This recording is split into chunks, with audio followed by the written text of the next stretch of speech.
पीछे रह गई जमींदार की ठहाकों वाली हंसी जो मोहन के आत्मसम्मान को बार बार चोट पहुंचा रही थी। पर मोहन को नहीं पता था कि इस अपमान के बाद ही उसकी किस्मत का जादुई दरवाजा खुलने वाला था।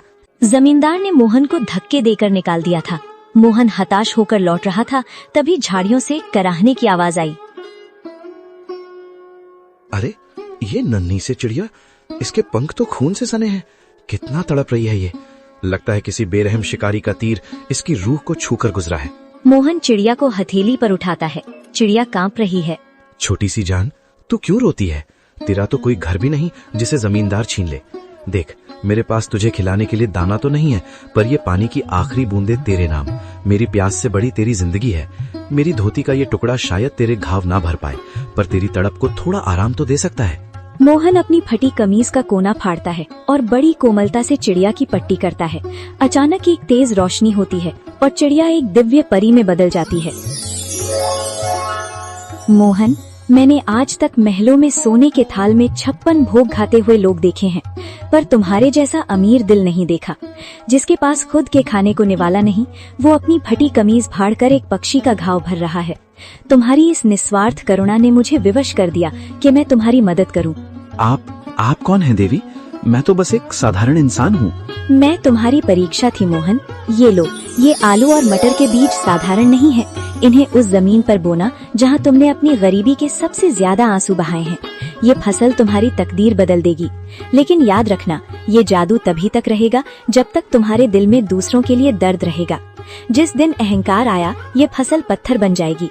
परी तो एक दिव्य प्रकाश पुंज बनकर आसमान में विलीन हो गई, लेकिन पीछे छोड़ गई मोहन को हक्का बक्का, निशब्द और कांपते हाथों में वो मखमली पोटली थामे हुए।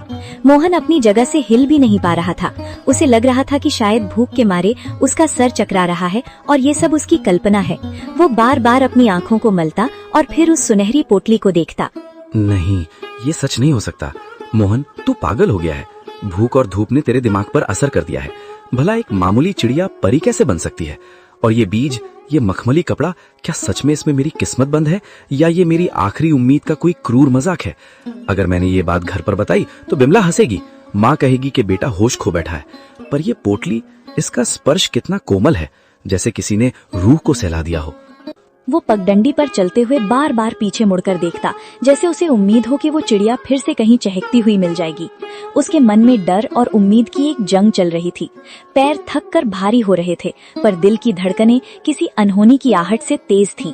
मोहन जैसे ही घर पहुंचा, उसने देखा कि दीपक आंगन में मिट्टी से खेल रहा है और बिमला चूल्हे के पास बैठी सूखी लकड़ियां बटोर रही है। मोहन का चेहरा उतरा हुआ था, पर आंखों में एक अजीब सी चमक थी।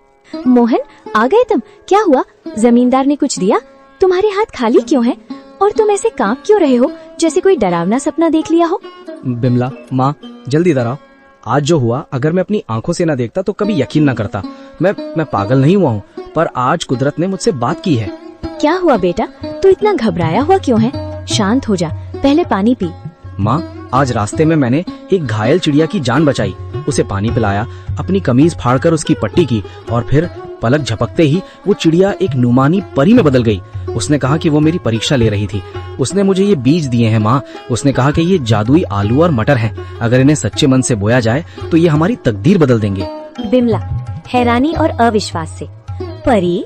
मोहन, क्या कह रहे हो? कहीं भूख के मारे तुम्हारी तबीयत तो नहीं बिगड़ गई?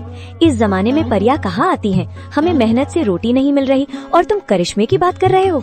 बिमला, मुझे भी यकीन नहीं हो रहा था। रास्ते भर मैं खुद को यही समझाता रहा कि मैं सपना देख रहा हूँ। पर देखो इस पोटली को, क्या ये किसी गरीब किसान के घर की चीज लग रही है? माँ, जब उस परी ने मुझसे बात की तो मेरे दिल का सारा बोझ उतर गया। उसकी आवाज में वही ममता थी जो तुम्हारी आवाज में है।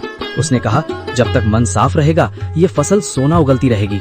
बेटा, इस दुनिया में जो हम देख नहीं पाते, इसका मतलब ये नहीं कि वो होता नहीं है। तेरी ईमानदारी का सिला देने खुद विधाता किसी न किसी रूप में आते ही हैं। बिमला, शक मत कर, ये बीज नहीं, ये हमारे सब्र के आंसू